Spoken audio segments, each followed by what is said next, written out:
we're talking basketball. But we're not just talking any basketball. We're talking about arguably maybe one of the top basketball teams that have ever been assembled in the history of the sport. Yeah, we're actually talking a little bit today.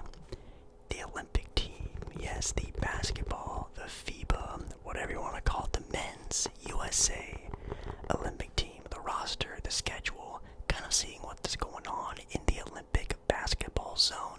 They actually played their first game today. If you guys didn't know that, they are playing their exhibition games today in the next couple of weeks until the Olympics officially start, I think sometime around July 27th, 28th, and I'll actually be doing a full breakdown of the entire Olympics, not just basketball, all the track and field and swimming, powerlifting, all the fun Olympic activities they got going on. I'll be doing an entire video covering that, including more men's basketball, but today we're just talking the men's USA team. So make sure, of course, you do like the video. If you do like the video, comment down below how you feel about this Team USA squad that's going into the Olympics. Do you think it's one of the best? Do you think it's the greatest Olympic team of all time?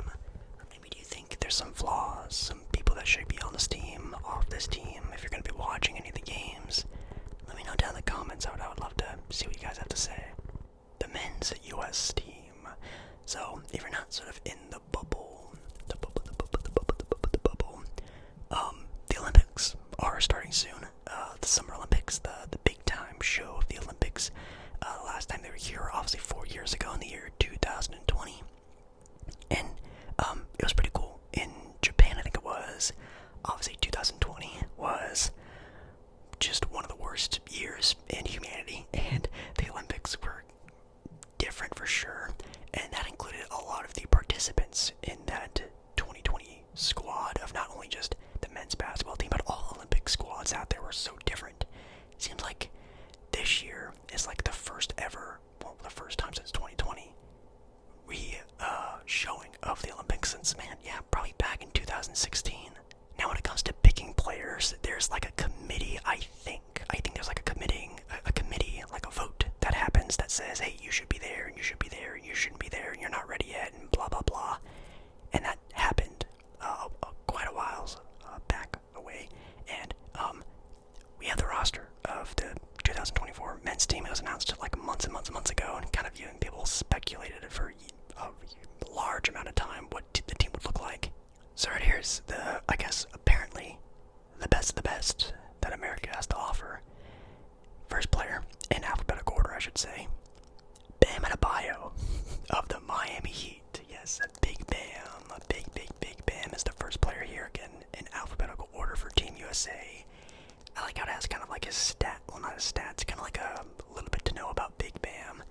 He's a center, 6'9", weighing in at 225 pounds. Bam Adebayo is only 225 pounds. Thought he'd be a lot bigger than that. Anyways, only 26 years old, still very much not even in his prime of his career. Plays for the Miami Heat, and his hometown is High Point, North Carolina. That's kind of cool. You can kind of see like where in America they were from. Again, pretty dope. Next up is Devin Booker. Devin Booker, number 15, a guard, 6'5", 206. So Devin Booker's only like 20 pounds, 19 pounds actually lighter than Bam Adebayo. Wow, I thought Bam was like really like big and buff. I don't know. I always thought that. 26 years old. Currently plays for the Phoenix Suns, if you didn't know. And it is from Moss Point. Is that Missouri? Mississippi? Missouri? It is Missouri, that's right. MSS, yeah, okay. Sorry, brain fart there for a second. Again, it's 2 o'clock in the morning, and I'm cooking right now in this room. Next up is, yes, Steph Curry makes the squad. Of course he would. Why wouldn't he? We have Steph Curry wearing number 4, which I should also mention, the Team USA players get new numbers if they want. Usually they do. They don't have to, but they usually do. Steph Curry now wearing number 4 when he originally wears number 30. He's also a guard, coming in at 6'2". I've seen Steph Curry listed as like a 6'4" guard sometimes, but 6'2", getting a little shorter. 185, age 36, man's only 40. Plays for the Golden State Warriors, and is from Charlotte, North Carolina. But I thought he was born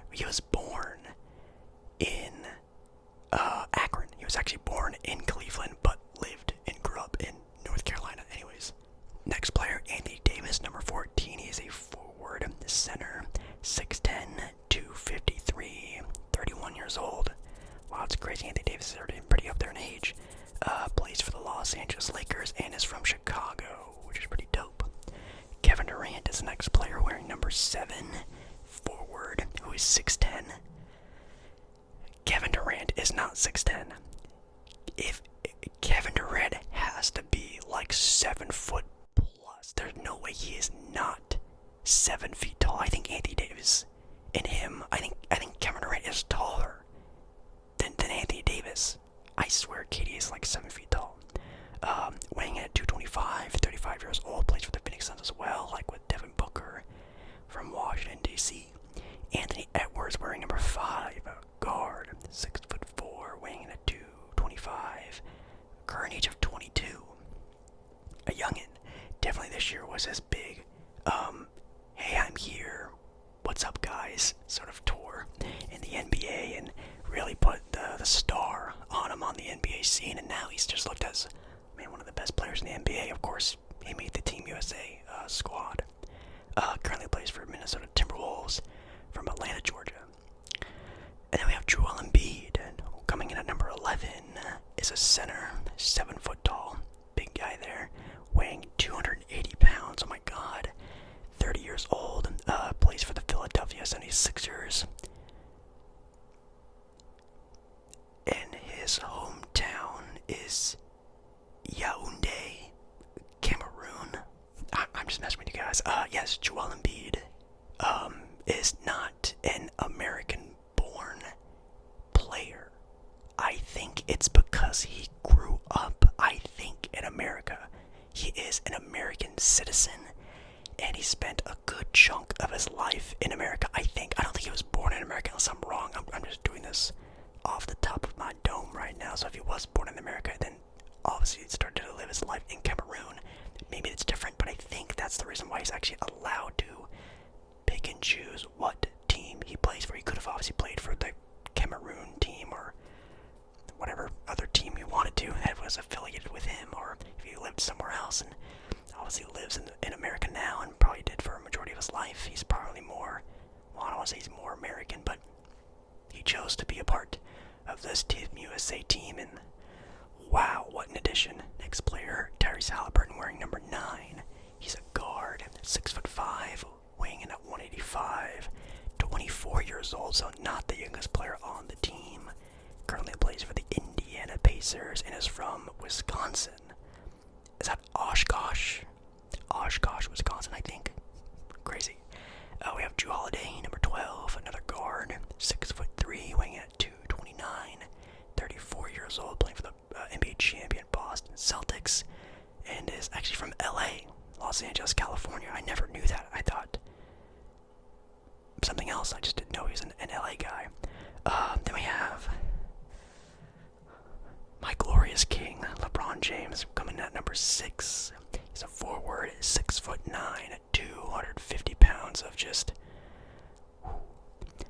Currently 39 years old. Currently plays also for the Los Angeles Lakers and is from Akron, Ohio.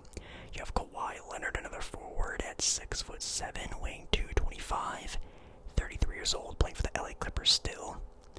Crazy, that's what happened to that LA Clipper team this past offseason. Also from Los Angeles, California.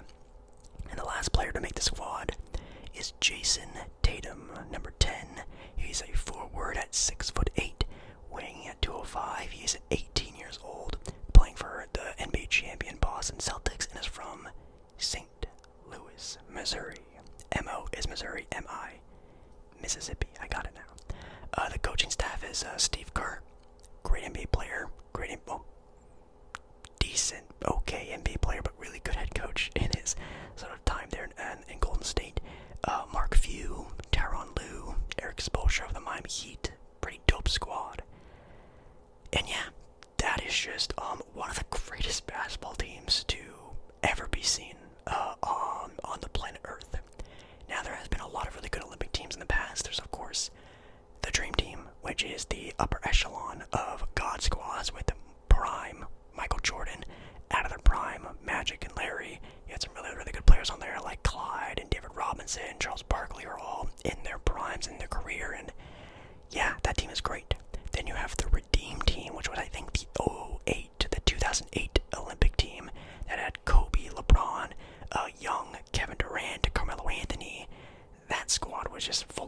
my generation of like the early 2010s, late 2000s players that I loved, grew up watching, and that team's really good.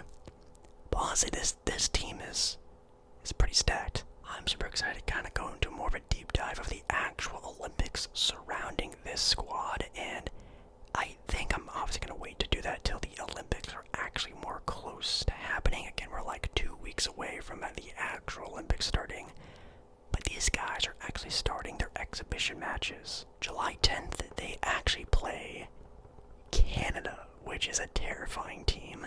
July 15th, they play Australia. July 17th, they play Serbia. And July 20th, they play South Sudan. July 22nd, they play Germany. And July 28th is the first official group play match of the Olympics. But again, we're going to be doing probably a whole video on that when that kind of gets a little bit closer, and I'll do a prediction video talking about how I think a lot of these teams are finishing, talking about Team Canada, Team Australia, Team France, how I think they're going to be doing. Man, France with Victor Wembanyama, Rudy Gobert, oh my god, that squad's going to be really good, but I'll say that for another video. Today, though, I do want to kind of take a look at the USA Basketball Showcase games. That's what the exhibition games are called, and kind of seeing how I feel about them. And the first one we're talking about actually is Team Canada. Team Canada, if you don't know, is stacked, is really good. I was actually super surprised on how actually solid this team was, because when you think of Canada, you know, they got hockey, soccer. They've been doing really good. Well, they did really good. They lost to Argentina in the Copa Americas, but basketball, who would have thought? Well, they actually have some pretty solid players like R.J. Barrett, pretty solid NBA starter. Alexander Walker, pretty solid role player. Dylan Brooks, a good defender, I guess you could say. Lou Dort, really good defender.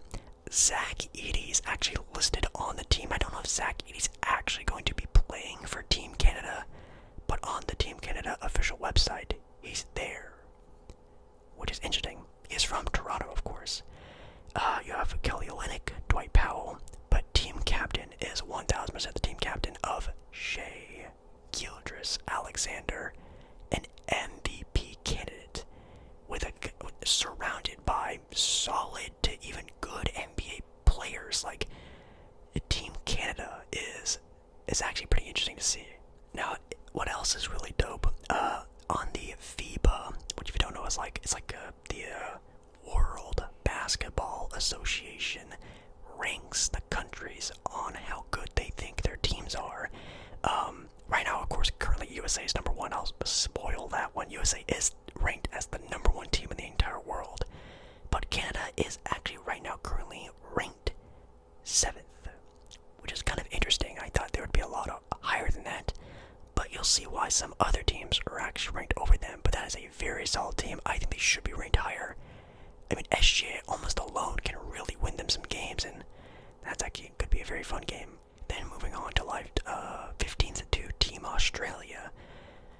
An interesting team, I guess is interesting. They have some active NBA players like Dyson Daniels. I'm not sure if Matthew Dellavedova is still an active NBA player, but he's still on the roster. Dante Exum, Josh Giddey, Josh Green, member of the Dallas Mavericks, who's just in the NBA Finals. Joe Ingles, Jock Landale, however you pronounce that. Legend Patty Mills, definitely one of the role players that I loved watching growing up. Duop Reith, Blazer legend, currently on the roster. I'm honestly surprised Matisse Thybulle didn't make the team. I don't know why or how that did happen, but I guess Matisse Thybulle is just not good enough anymore to make the Australia team anymore. I have no idea. Australia is actually ranked 5th in the world. A team with their best player being... God, I don't even know who the best player on that team would be. Dyson, Josh, Patty Mills, I don't know, but they were ranked over Team Canada. Absolutely insane. Then we have the Serbia team that Team USA is going to be going up against next, and it was actually really hard to find the actual roster for this team. I'm on some bootleg Serbian team. I'll say this.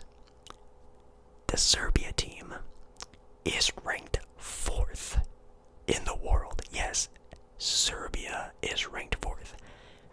Could you maybe give a guess why that would be a Serbian team would be ranked so high? It's because they have arguably the best player on planet Earth right now, currently in the NBA, the MVP, Nikola Jokic. Yes, Nikola Jokic, I think, as I'm seeing from the roster, it says here Serbian men's national team 2024. It has Nikola Jokic on there.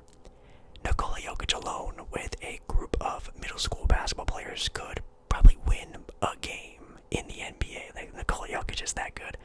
Passing, facilitating, he's such a floor raiser when it comes to being an NBA player. It's insane. This team also has Poku on the squad as well. Bogdan Bogdanovic, Nikola Jovic of the Miami Heat, and a lot of other just players that I just don't really know of. But hey, you got Jokic, Bogdanovic, some other NBA players. It's not the worst. And who knows, maybe these guys who just are been around each other for so long playing on the Serbian team, maybe they just have really good team chemistry, and that's why they're ranked so high. Team USA then takes on South Sudan, which again, I'm on some like bootleg website that I have no idea how I found this, but I'm not gonna lie, I don't know any of these players. They have someone here named Gabriel. I'm not, if that's a Winyan Gabriel, or maybe he has a brother or something like that, I have no idea. That is really the only player that I have noticed that I even remotely recognize. And the last team that will be going up against July 22nd in their friendly matchup is Team Germany. Team Germany is actually ranked 3rd in the world. So Team USA going up against a team that's ranked 3rd, 4th, 5th, and 7th in their friendly matchups. Now again, these don't matter. This is not the group play. Doesn't matter if they win or lose.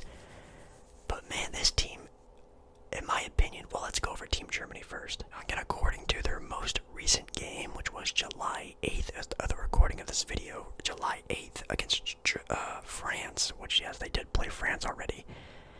Team Germany, their star player, in my opinion, Franz Wagner. Yes, Franz of the Orlando Magic. Super quality player. Probably going to be an all-star at least one day, maybe sometime soon. And I really like his game. Kind of a do-it-all player. Really cool, really cool. Then you have his brother Mo on there as well. And you can definitely also argue this guy being Germany's best player. And that's Dennis Schroeder. Yes, Dennis Schroeder.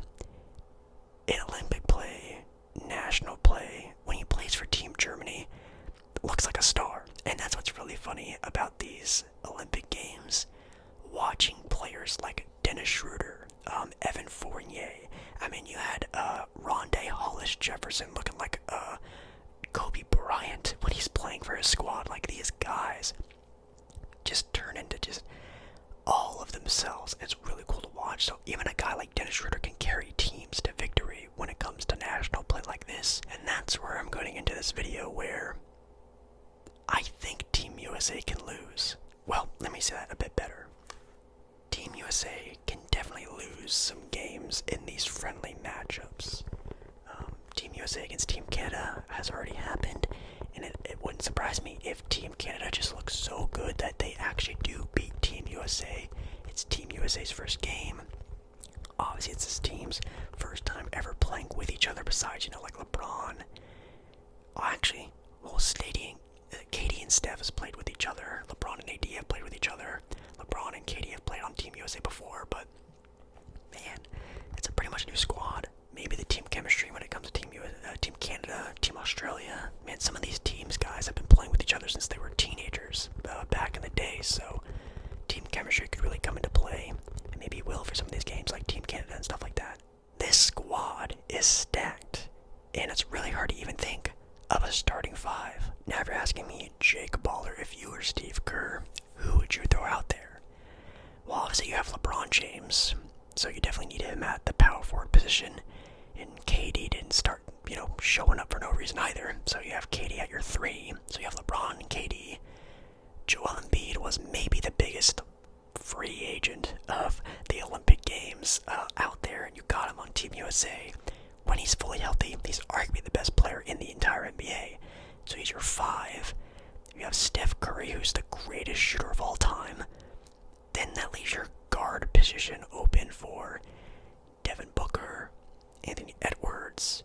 Maybe you throw in an NBA champion, Drew Holiday, for defense. There's a lot of things you can do there at that other guard position. I've seen a lot of rumblings of a Devin Booker. If I was Steve Kerr, and I'm thinking about building a perfect team, every great team has a glue guy, a guy who just does everything on the floor and doesn't need the ball in his hand to be effective.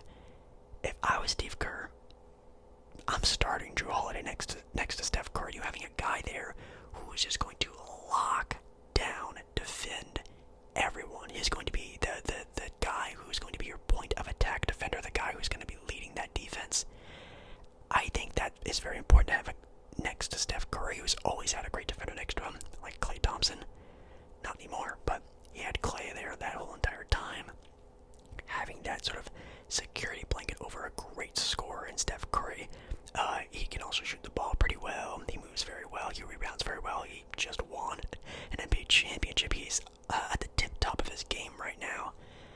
I'm starting Drew Holiday, if I'm being completely honest. Obviously, it's probably going to be Devin Booker, just because Devin Booker is just a better player. He's a better offensive player, no doubt about it. But if I was building, again, the perfect team and I'm a head coach, I want someone on the court who just does everything else besides needing the ball in their hand to be effective. And Devin Booker definitely needs the ball in his hand to be effective. Same thing with Anthony Edwards. He's a pretty solid defender. He'll grow into becoming a really great one day, I think. But he is a great offensive player right now in his very young career. And I just think Drew Holiday would just fit better. But, yeah, guys, that's all I really wanted to talk about, was just Team USA, the team, how I feel about the team, the combination of the players, what they're going to be doing in their upcoming friendly matches, and just giving you guys a heads up. Yes, I will be doing an entire video talking not only Team USA, but the entire basketball Olympics, the group stages, the tournament, who I think is going to win gold, silver, bronze. That's not this video. It will be an upcoming one when it gets a little bit closer to the Olympics. That, again, starting in about 2 weeks or so. I'm super duper excited, and I really hope you guys are as well. The Olympics is like one of my favorite times of the year, and we get a lot of sports and athletic fun this summer, when some summers are pretty lackluster unless you're like a big baseball fan, which I'm really not. But anyways, guys, thank you so much for watching this kind of quick whisper ramble video. And this video is probably not going to get a lot of views or a lot of love, but if you did like this video, it would really help out a lot. If you didn't like the video, liking the video pushes the video out to new people, really helps the video get out there, and I'd very much appreciate that. And make sure to comment down below any thoughts, any opinions. Oh, definitely comment down below any players you think should be on Team USA or should not be on Team USA. We didn't talk about that in the video. We can talk about it down in the comments, though. Anyways, I love you guys, and I'll see you again in another video very, very, very, very soon.